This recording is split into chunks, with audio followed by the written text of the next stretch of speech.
It was 2:07 a.m. that the storm hit the city.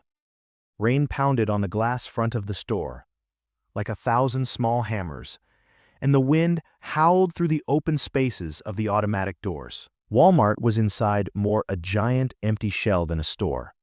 The conventional, cheerful music was missing, replaced by the constant hum of refrigeration equipment and the occasional brief flash of fluorescent lights above. Thunder boomed so low it shook the shopping carts in their corral. Outside, lightning made the deserted parking lot a white flash of puddles and dark shapes. Inside, aisles receded down every direction, well, lit but eerily devoid of life. Anthony, the graveyard security guard, had done dozens of shifts like this before. Normally, they were uneventful, dull, even.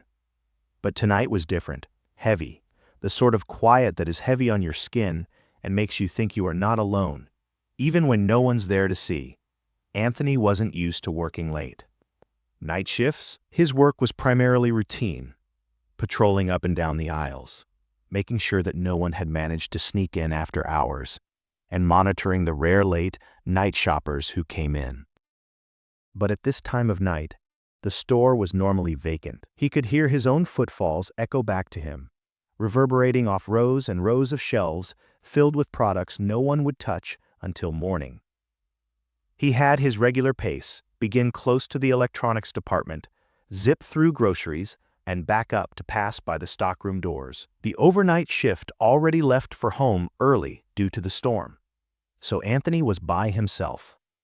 Just him, the hum of lights, and the subtle odor of floor cleaner that never did fade away. The weather had deteriorated to the point where he'd given up waiting for any more customers. But as he turned the corner into produce, he was paralyzed. There, by the apples, was a woman. She was utterly out of place barefoot.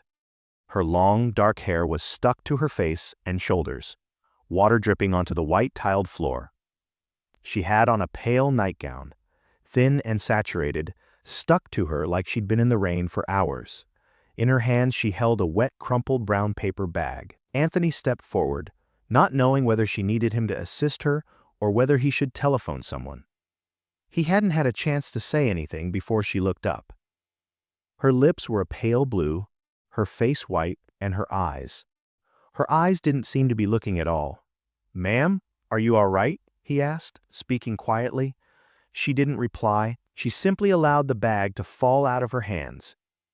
It thudded onto the floor with a dull sound. And from the open end, he saw something black within before it came to rest.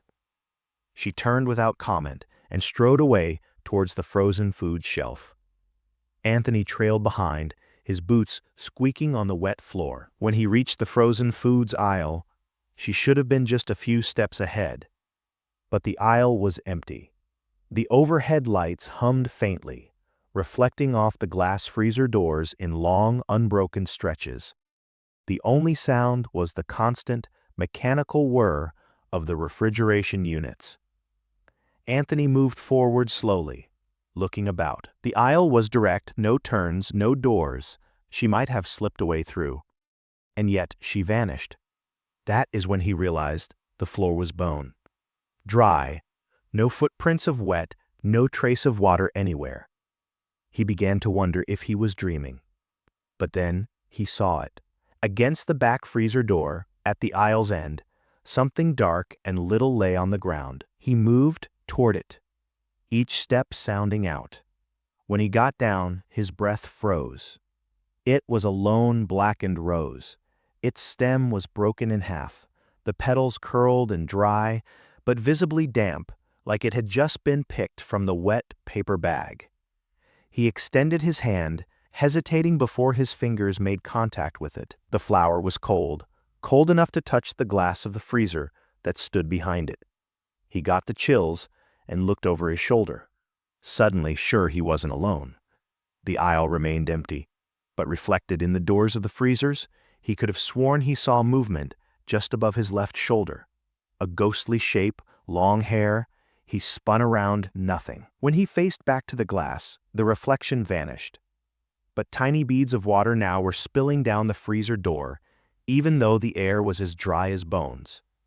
Anthony retreated, holding on to the rose, and moved hastily toward the security office. Each aisle he walked down looked darker at the end away from him, as if the light just couldn't extend that far. By the time he hit the employee door, his palms were moist. He swiped his badge, entered, and closed the door firmly behind him. The tiny office had the faint scent of burnt coffee and dust. He sat back in the chair in front of the monitors, placed the rose next to the keyboard, and rewound the camera feed. He saw himself walk into produce, tilting head, tensing shoulders. But there wasn't a woman, just line after line of fruit stands, and him looking at empty space. He changed to another camera shot. Nothing, she wasn't there. His gut went cold. He fast-forwarded to when he trailed her in the direction of frozen foods. Once again, Anthony alone was in motion. He was pursuing nothing. He pressed pause. That is when he saw something odd in the reflection of the freezer doors. A pale, faint blur. The outline of a head. A slope of a shoulder. Long, wet hair. He unpaused. The shape remained behind him throughout. Anthony's hand reached for the rose on the desk, but it wasn't there. A distant drip sounded in the room. It was from the corner, by the file cabinet. One slow, drop at a time, landing on the tile. The air cooled, his breathing misting slightly before him. And then, out of the corner of his eye, he saw it, the flower. Sodden, water forming around it, creeping slowly towards his boots. That is when he heard the voice. The same voice from the grocery store produce aisle. It is too late. The words appeared to emanate from all directions simultaneously. He turned in his chair, but the room was vacant, except in the mirror image of the black computer screen, a ghostly figure stood directly behind him. He didn't turn. In the reflection, her lips moved soundlessly. Then the monitor went dark. The room was engulfed in blackness. Anthony's heart pounded in his head. His hand touched something soft and wet on the counter. The rose. A line of water ran from it, creeping toward the edge as if it were alive. Anthony leapt to his feet, lurching for the door. He was through the hall. The storm outside continued to rage, but the store was quiet. Not even the quiet hum of the freezers. When he looked back at the office, the light in there had come back on. The chair stood straight. The desk was dry. The rose was missing. Anthony walked off his shift early that evening. He didn't even sign out. The following evening, when another guard relieved him, they discovered a lone blackened rose in the center of the produce stand by morning. It was missing as well.